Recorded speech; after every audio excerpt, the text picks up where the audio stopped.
Hello guys, एक बार फिर से आप सभी लोगों का स्वागत है आपके अपने इस YouTube channel new life chemistry classes में। पिछले कई दिनों से इस पे कुछ इश्यूज होने की वजह से वीडियो अपलोड नहीं हो सका, तो उसके लिए एक बार सबसे से जितने भी हमारे सब्सक्राइबर हैं, जितने भी हमारे स्टूडेंट्स हैं, उनको थोड़ा सा मैं ये आश्वासन देना चाहता हूं कि आप लोग निश्चित रहें, वीडियो आपको परमानेंटली मिलता रहेगा। थोड़े से कुछ पर्सनल वर्क होने की वजह से वीडियो अपलोड नहीं हो सके, लेकिन अब मेरा प्रयास रहेगा कि मैं पर डे वीडियो अधिक से अधिक संख्या में अपलोड करूं, जिससे हमारा कोर्स जल्दी से कवर हो सके। वीडियो को आप सभी लोगों को बताया है, आप सभी लोगों ने देखा भी है।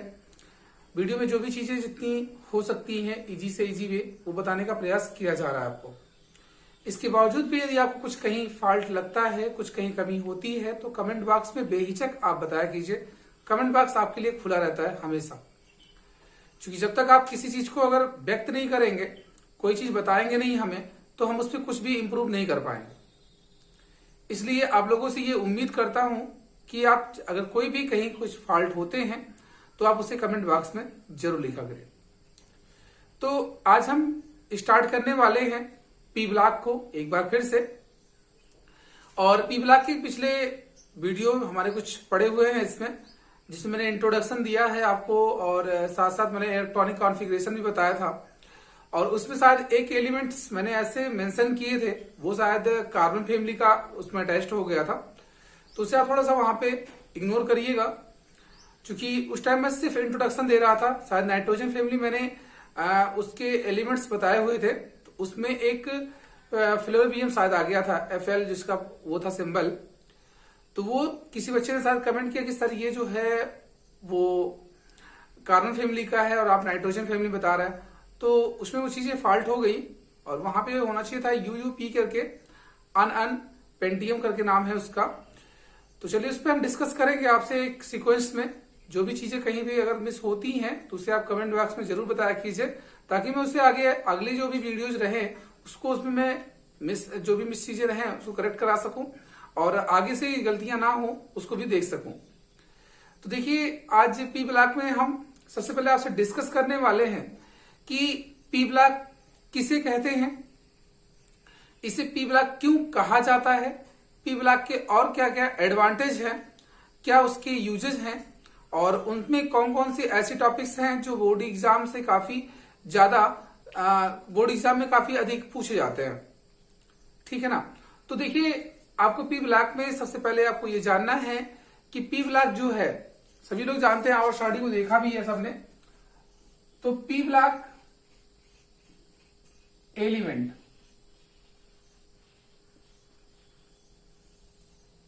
पी ब्लॉक एलिमेंट जो आपका होता है, बताया आपको ये गया है पहले से भी कि पी एक सबसेल है। पी क्या है? एक सबसेल है। सबसेल हम लोग पढ़ चुके हैं, जिसको हम आप उपकोष कहते हैं। तो जैसा कि आप सभी को पता है कि जो आवर्त सारणी में जितने भी एलिमेंट्स हैं उनको अलग अलग अपने कैरेक्टर के हिसाब से उनको 4 सब सेलों में रखा गया। पहला सबसेल आप जानते हैं एस ब्लॉक का, दूसरा है पी, तीसरा है डी और चौथा है एफ। ठीक, इसे हम S block, P block, D block, F block भी कहते हैं। तो यहां पे जो पी ब्लॉक की हम आपसे चर्चा करने वाले हैं, आवर्त सारणी में 6 ऐसे वर्ग हैं, आवर्त सारणी में 6 ऐसे वर्ग हैं जो पी ब्लॉक के अंतर्गत रखे गए हैं। उन 6 वर्गों की चर्चा हम आपसे पिछले वीडियो में कर भी चुके हैं। एक बार मैं फिर से यहाँ पे रिवाइज करवा रहा हूं कुछ समय में। ये है समूह 13 से समूह 18 तक। समूह 13 से समूह 18 तक के तत्व जो आपके हैं वो पी ब्लॉक में रखे गए। और इस पी ब्लॉक में हमने आपको समझाया हुआ है कि पी ब्लॉक इसे क्यों कहा जाता है, क्योंकि इस वर्ग के जितने भी तत्व होते हैं उन सभी का अंतिम इलेक्ट्रॉन पी उपकोष में प्रवेश पाता है। बात आपको समझ में आ रही है? आपसे ये कहा जा रहा है कि समूह 13 से समूह 18 तक के तत्व को पी ब्लॉक तत्व आप क्यों कह रहे हैं। तो आप इसका रीजन ये बता रहे हैं कि इस वर्ग में जितने भी एलिमेंट्स हैं उनमें अंतिम इलेक्ट्रॉन जो प्रवेश करता है वो पी उपकोष में करता है। ठीक, ये हो गया क्यों कहते हैं। अब पी ब्लॉक किस तत्व किसे कहते हैं ये आपने बताया, समूह 13 से समूह 18 तक के तत्व को। आवर्त सारणी में समूह 13 से समूह 18 तक के तत्व को आप पी ब्लॉक तत्व कहते हैं। बात समझ में आ रही ना कि पी ब्लॉक तत्व किसे कहते हैं, तो समूह 13 से समूह 18 तक के तत्व कहते हैं। क्यों कहते हैं, क्योंकि इस वर्ग के तत्व का अंतिम इलेक्ट्रॉन जो होता है वो पी उपकोष में प्रवेश पाता है। ठीक है यहां तक। अब देखिए, अब आपसे ये कहा जा रहा है कि पी ब्लॉक जो तत्व है उनकी क्या विशेषता है। विशेषताएं उनकी क्या है, सबसे पहले देखिए, अगर मैं एस ब्लॉक की बात कर लूं आपसे, डी ब्लॉक की बात आपसे करूं और एफ ब्लॉक की बात आपसे करूं, ये तीनों ऐसे ब्लॉक हैं कि इनमें ओवरऑल जितने भी एलिमेंट्स हैं, एक दो एक्सेप्शंस हैं उनकी चर्चा मैं आपसे करूंगा, इनमें अधिकांश जो भी एलिमेंट्स हैं वो सभी मेटल हैं। कैसे हैं, मेटल है। हाइड्रोजन को छोड़ दीजिएगा इसमें, दूसरा आपका बेरिलियम है वो भी छोड़ दीजिएगा, वो रखा गया है इसी में, बट उसका बेरिलियम जो होता है वो एक क्षारीय मृदा धातु की श्रेणी में रखे गए, बस उसका कैरेक्टर जो होता है वो मेटल जैसा नहीं रहता। डिस्कस करेंगे हम आपसे। तो कहना ये चाह रहा हूं कि एस, डी और एफ ऐसे ब्लॉक है जिसमें अधिकांश जो तत्व हैं हमारे वो कैसे कैरेक्टर रखते हैं, मेटल का कैरेक्टर रखते हैं। बात आती है पी ब्लॉक की, तो पी ब्लॉक जो आपका है, पी ब्लॉक एलिमेंट्स जो आपके हैं यहां पे, उनमें मेटल आते हैं, नॉन मेटल आता है और मेटलॉइड आते हैं। मेटलॉइड तो क्या देख रहे हैं आप, इसमें यह बताया जा रहा है कि एक ऐसा वर्ग है, एक ऐसा खंड है, एक ऐसा सबसेल है जिसमें सभी तरह के कैरेक्टर्स हैं। मतलब धात्विक वाले भी हैं, उपधात्विक वाले भी हैं और अधातु वाले भी हैं। ठीक, अब देखिए इसमें तो ये इसका कैरेक्टर हो गया। मैं आपसे एक क्वेश्चन यहां पे डिस्कस कर रहा हूं। क्वेश्चन ये है, क्वेश्चन अगर आया कि पूरी आवर्त सारणी का ऐसा कौन सा तत्व है, ऐसे कौन से अधातु हैं जो द्रव अवस्था में रहते हैं, ऐसा कौन सा अधातु है जो द्रव अवस्था में रहता है। क्वेश्चन ध्यान से सुनना, क्या कहा मैंने कि आवर्त सारणी का ऐसा कौन सा तत्व है जो द्रव अवस्था में होता है और उसका नेचर कैसा, अधातु होता है। तो वो है आपका ब्रोमीन। कौन है, ब्रोमीन, जो द्रव अवस्था में रहता है। तो ये क्वेश्चन आपके जो बनते हैं ये प्रॉपरली ऐसे हैं जो सार टाइप क्वेश्चन मिलते हैं, ऑब्जेक्टिव टाइप क्वेश्चन मिलते हैं, उनके लिए यूजुअल होगा। ठीक है ना। तो मैं ये आपसे कह रहा था कि अगर द्रव अवस्था में पूछा जाए, द्रव अवस्था में ऐसा कौन सा तत्व है जो अधात्विक नेचर का होता है, अधातु होता है, और किस अवस्था में, द्रव अवस्था में, कौन है वो, ब्रोमीन है। ठीक, अब आपके दिमाग में ये चल रहा है कि सर अगर मान लीजिए धातु का पूछ लिया तो कौन सा बताएंगे। तो भाई आपके पास है ना उसका ऑप्शन, वो सभी लोग जानते हैं, वो है मरकरी। चूंकि मैं यहां ब्रोमीन को क्यों लेकर आ रहा, ब्रोमीन चूंकि मेरा पी ब्लॉक का है, जो स्पेशल कैरेक्टर उस मिलेंगे पी ब्लॉक के अंतर्गत वो मैं यहां पे डिस्कस कर रहा हूं। ठीक, बाकी एस, डी और एफ इनका जब भी समय आएगा उसमें आपसे डिस्कस करूंगा। वैसे भी एस ब्लॉक आपको इसमें पढ़ना नहीं है, डी और एफ को हम डिटेल से पढ़ेंगे इसके बाद वाले चैप्टर में। तो देखिए इसमें ब्रोमीन एक आपको वैसा क्वेश्चन मिल गया। दूसरा क्वेश्चन जो बनता है, ये सारी चीजें डिस्कस फिर की जाएंगी आपसे चैप्टर में। दूसरा चीज ये है कि पूरी आवर्त सारणी का ऐसा कौन सा एलिमेंट है जिसकी इलेक्ट्रॉन बंधुता सबसे ज्यादा होती है। मोस्ट पॉपुलर क्वेश्चन है, कई बार ये रिपीट हुआ है बोर्ड एग्जाम में भी, कॉम्पिटिटिव एग्जाम में भी। क्या कह रहा हूं मैं कि जितने भी आपके एलिमेंट्स दिए गए हैं पूरी पीरियोडिक टेबल में, उनमें ऐसा कौन सा एलिमेंट है जो सर्वाधिक इलेक्ट्रॉन बंधुता रखता है, सर्वाधिक इलेक्ट्रॉन बंधुता प्रदर्शित करने वाला एलिमेंट कौन सा है। तो आपका आंसर होगा क्लोरीन, Cl। अब आप ये सोच रहे हैं सर आप इन सब क्वेश्चन को क्यों डिस्कस कर रहे हैं। भाई मैं ये बता रहा हूं पी ब्लॉक का नेचर है कैसा है। पी ब्लॉक में आपको ऐसे तत्व मिलेंगे जो अपना एक यूनिक कैरेक्टर रखते हैं। एक अद्वितीय नेचर रखते हैं। कोई ऐसा एलिमेंट आपको दोबारा नहीं मिलेगा।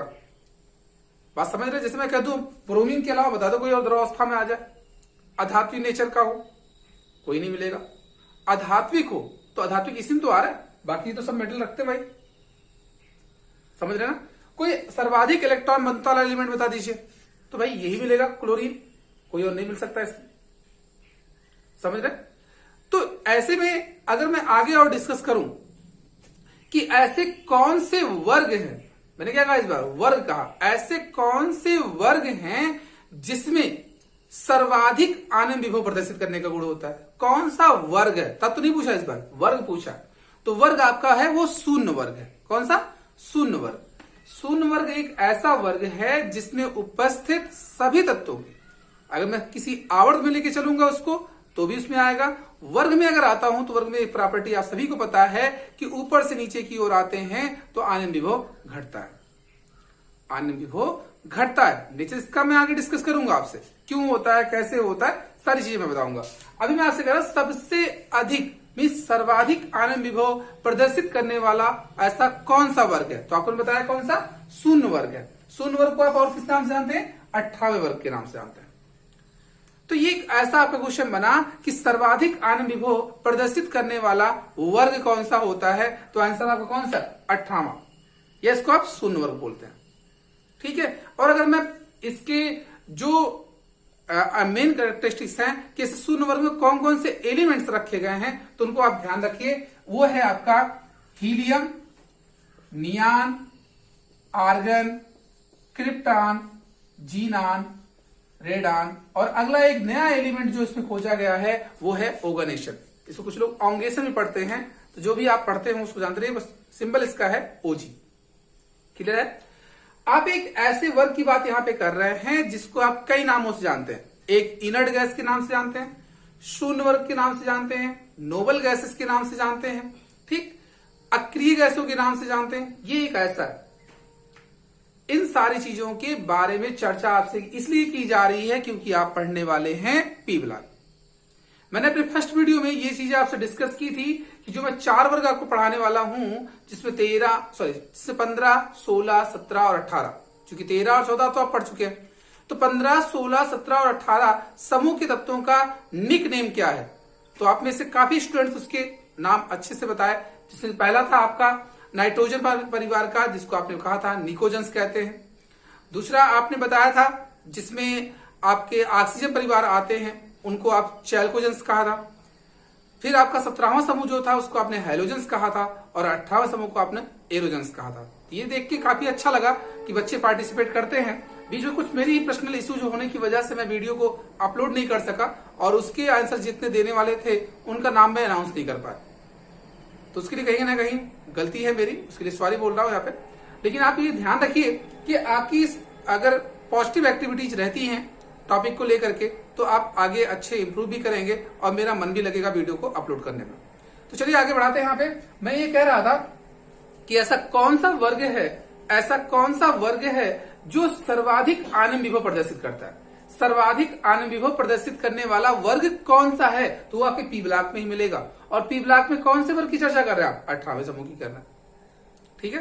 तो मैं ये कहना चाह रहा हूं कि पी ब्लॉक आपका एक ऐसा खंड है, एक ऐसे वर्गों का समूह है जिसमें धातु भी आते हैं, अधातु भी आता है, उपधातु भी आते हैं। ठीक। और पी ब्लॉक का ही एक ऐसा एलिमेंट है जो सर्वाधिक कह सकते हैं, सर्वाधिक यौगिक बनाने की क्षमता रखता है, और वो है कार्बन। पूरी आवर्त सारणी में ढूंढ लाओ, कोई ऐसा एलिमेंट नहीं मिलेगा जिसके सर्वाधिक कंपाउंड मिले हो, तो वो है कौन? कार्बन। और इसका नेचर कहलाता है कैटिनेशन। क्या? कैटिनेशन, जिसको आप क्या बोलते हैं? श्रृंखलन बोलते हैं, है ना, यूनिक नेचर। भाई आप देखिए कोई भी ऐसा वर्ग बता दो, इसमें सब है मेटल, कोई ऐसा नेचर रखता हो? कोई नहीं रखता, तो है ना यूनिक प्रॉपर्टी जिसकी। तो यूनिक प्रॉपर्टी होने की वजह से ही मैं पी ब्लॉक के जो मोस्ट इंपॉर्टेंट फैक्ट्स हैं, जो उससे निकल के क्वेश्चन बन सकते हैं ऑब्जेक्टिव टाइप में आपके, वो मैं आपसे डिस्कस कर रहा था। और ऐसे ही छोटे छोटे क्वेश्चंस आपको अगर दिमाग में रखते हैं आप अच्छे से, तो आगे आप इसी की सहायता से बिल्डअप कर सकते हैं। जो भी कॉम्पिटेटिव एग्जाम्स हैं आपके, जो भी आपके एकेडमिक एग्जाम्स होंगे उनमें ये चीजें कहीं ना कहीं सहायक होंगी। ठीक, तो फिर आगे मैं आपसे ये डिस्कस कर रहा था अभी कि सर्वाधिक श्रृंखलन का गुण प्रदर्शित करने वाला तत्व कौन सा है? कार्बन है। सर्वाधिक ऐसे कौन से तत्व हैं जिनके सबसे अधिक यौगिक है? तो है आपका कार्बन। और कार्बन का नेचर यहां पे जो दिखा रहे हैं वो होता है नॉन मेटल का। और ये किस वर्ग में बिलोंग करता है? 14वें वर्ग में बिलोंग करता है। किस ब्लॉक से बिलोंग करता है? तो पी ब्लॉक से करता है ना, सब चीजें अलग। तो आपको यही चीजें इस पी ब्लॉक में पढ़नी है। और पी ब्लॉक में मैंने वर्ग आपको बताया कि 13, 14, 15, 16, 17, 18 ये ऐसे वर्ग हैं। इन्हीं वर्गों की सहायता से आप पी ब्लॉक में जितने भी तत्व हैं उनका अध्ययन कर सकते हैं। अब मैं अगर इसमें आगे बढ़ूं तो ये कहता हूं कि जितने पी ब्लॉक के एलिमेंट्स हैं उसमें टोटल तत्वों की मैं संख्या आपसे डिस्कस करूं तो मेरे पास हीलियम को शामिल कर लेता हूं। अगर हीलियम को अगर मैं शामिल कर लेता हूं तो मेरे पास कुल मिला के 37 एलिमेंट्स हैं। कितने? 37 एलिमेंट। किसमें? पी ब्लॉक में। मैं हीलियम को भी शामिल कर रहा हूं, ध्यान रहे। 37 एलिमेंट हैं। और 37 एलिमेंट का नेचर कैसा? इसमें से कुछ धातु वाले हैं, कुछ अधातु वाले हैं, कुछ उपधातु वाले हैं। अब आप ये सोच रहे होंगे कि सर बाकी में आपने तत्वों की संख्या तो बताई नहीं, और सबका डिस्कस कर लीजिए भाई। तो चलिए कर लेते हैं। एस ब्लॉक में टोटल जो एलिमेंट्स हैं वो 13 है। गिन लीजिएगा, कम ज्यादा होगा जोड़ लीजिएगा इधर। ठीक, 13 इसमें है, 40 इसमें है। किस वाले में? डी ब्लॉक वाले में। 13 इसमें है, 40 इसमें है और 28 इसमें है। जोड़ के मुझे बताना कमेंट बॉक्स में, क्योंकि गिनती मुझे नहीं आती, जोड़ना नहीं आता। ठीक है, वैसे देखो मैं ट्राई कर रहा हूं। 8, 3, 11 और 7 18, एक बचा। 4, 1, 5, 2, 7, 3, 10 और 1 11। 118 तत्वों की चर्चा हम आपसे करने वाले हैं। 118 तत्वों में जिसमें से 13 तत्व आप पहले ऑलरेडी पढ़ चुके 11 में। ठीक है, और 12 एलिमेंट जिसमें समूह 13 समूह 14 दो शामिल थे। 12 एलिमेंट वहां पढ़ चुके हैं, वो भी था 11 में ही। आपको डिस्कस कहां करना? आप ये पूरे डी ब्लॉक पढ़ने हैं, आपको ये पूरे एफ ब्लॉक पढ़ने हैं। और ये पूरा ना करके हम कह सकते हैं यहाँ पे कि इसमें से 12 एलिमेंट हटा दो, यानी 25 एलिमेंटों के बारे में आपको फिर से पढ़ना है पी ब्लॉक में। ठीक है, तो पी ब्लॉक एक आपका ऐसा वर्ग है, एक ऐसे वर्गों का समूह है जिसमें आप सभी तरह की गुण और जो भी उसके कैरेक्टर्स हैं उनकी चर्चा आप इसमें करेंगे। तो चैप्टर को यहां पे अब हम शुरुआत करने वाले हैं। सबसे पहले यहां पे जो डिस्कस होगा कि पी ब्लॉक में जो भी सदस्य हैं, जैसे मैंने आपको बताया कि समूह 13, 14, 15, 16, 17, 18 ऐसे समूह हैं यहाँ पे। और इन समूहों के साथ साथ अब हमें जो पढ़ना है उस पर हम डिस्कस करते हैं। तो समूह 15, 16, 17 और 18, समूह 15, 16, 17 और 18 जो आपके हैं, हम इन्हीं के बारे में पढ़ेंगे। हमारे बोर्ड एग्जाम में क्वेश्चन इसी से रिलेटेड आते हैं। लॉन्ग क्वेश्चन जो भी बनता है वो इन्हीं चैप्टरों से बनते हैं, जिसमें एक आपका क्वेश्चन कई बार आ चुका है ओस्टवाल्ड का, जिसे ओस्टवाल्ड की विधि द्वारा नाइट्रिक अम्ल का निर्माण। दूसरा है संपर्क विधि से सल्फ्यूरिक अम्ल का निर्माण, ये इसी से क्वेश्चन बनते हैं। डीकन विधि से क्लोरीन का निर्माण। ठीक, तो ये सारे ऐसे क्वेश्चन हैं जो काफी टाइम्स पूछे भी गए। तो हम इन सब पे विस्तृत अध्ययन करेंगे। और आप लोग ये विश्वास बनाए रखिए अपने इस चैनल पर और अपने इस टीचर पर कि वीडियो जो आपको कंटिन्यूसली मिलेगी अब। और जो भी इसमें आपको कहीं दिक्कत लगती है कि टॉपिक बहुत फास्ट चल रहा है, बहुत स्लो चल रहा है, कुछ कहीं फॉल्ट दिखता है वीडियोज में, कुछ कहीं गलतियां हो जाती हैं, तो आप वीडियो में नीचे कमेंट बॉक्स आपके लिए ओपन रहता है, हमेशा आप उसमें लिखिएगा और अपने जो भी संस्कारी शब्द हैं उनका प्रयोग करिएगा। आप सभी लोग जानते हैं कि वीडियो भाई अगर आपके लिए फ्री किया जा रहा है, आप भी फ्री हैं, लेकिन शब्दों की जो गरिमा है वो कमेंट बॉक्स में बनाए रखिएगा। ठीक, तो आज के लिए इस इंट्रो में इतना ही रखते हैं। बस आपको ये बताने के लिए आज वीडियो में अपलोड कर रहा हूं कि आप लोग ये निश्चिंत हो जाइए। एक आपको आश्वस्त करता हूं कि ये जितना आपको बताया जा रहा है इसका फुल एक एक्सप्रेशन जो रहेगा, फुल एक्सप्लेनेशन जो मिलेगा आपको इस चैनल पर मिलता रहेगा हमेशा। तो वीडियो को अधिक से अधिक शेयर किया कीजिए। जो भी आपके हित मित्र व्यवहारिक जो भी साथी संगी हों उन सबको ये शेयर भी करें, साथ साथ उनसे सब्सक्राइब भी करवाएं और अंत में आप सभी लोग लाइक भी करें। अच्छी लगे तो, नहीं तो कोई बात नहीं। ठीक, तो मिलते हैं कल अगले वीडियो में। हाँ, आप लोगों से एक बात ये कहनी थी कि चूंकि जैसे देख ही रहे हैं समय कम है, सिलेबस ज्यादा है, तो एक नया चैप्टर मैं स्टार्ट कर रहा हूं और वो आपको मिलेगा लक्ष्य एकेडमी पर। उस चैप्टर का जो लिंक होगा वो इस वीडियो के लास्ट में या डिस्क्रिप्शन बॉक्स में आपको मिलता रहेगा। आप उस चैनल पे जाइए, उसको विजिट कीजिए, अच्छी लगे तो लाइक कीजिए, साथ ही साथ चैनल को सब्सक्राइब कीजिए। ठीक है, तो ये ध्यान रहे सभी को कि वो चैनल अपना ही है, उसमें किसी तरह का कोई भी शेयरिंग नहीं है। बस ये है कि वीडियो अधिक होने की वजह से मुझे उस पे वो चैनल मुझे ऐड करना पड़ रहा है अपने में। ठीक है, जो भी मेरे पुराने स्टूडेंट्स हैं वो जानते हैं हमारे इस एकेडमी के बारे में। तो आप लोगों से ये कहना यही चाह रहे हैं कि चैप्टर हमारे अधिक हैं, समय कम है, इसलिए मैं सोच रहा हूं कि वीडियो को अधिक से अधिक संख्या में अपलोड करूं। तो एक नया चैप्टर हमारा स्टार्ट हो रहा है, वो है कोऑर्डिनेशन केमिस्ट्री, मतलब उप साथ संयोजन रसायन। मोस्ट इंपोर्टेंट चैप्टर है। बोर्ड एग्जाम में 4 नंबर के क्वेश्चन रखे जाते हैं और कॉम्पिटेटिव एग्जाम में जो होता है इससे क्वेश्चन 2 नंबर के 100% श्योर आते हैं। आप चैप्टर को पढ़ेंगे एक बार, बहुत ही इंटरेस्टेड लगेगा। तो प्रयास कीजिए सब लोग कि इस चैनल के माध्यम से जो आपको लिंक शेयर की जा रही है वो है लक्ष्य एकेडमी का नाम। आप वैसे भी मैनुअल सर्च करेंगे तो भी आपको मिलेगा, और बाकी इस वीडियो के नीचे आपको डिस्क्रिप्शन बॉक्स में चैनल का लिंक दिया जाएगा, इस वीडियो का लिंक मिलेगा। तो आप उसको जाइए, विजिट कीजिए, अच्छी लगे तो लाइक कीजिए, साथ साथ सब्सक्राइब कीजिए। धन्यवाद।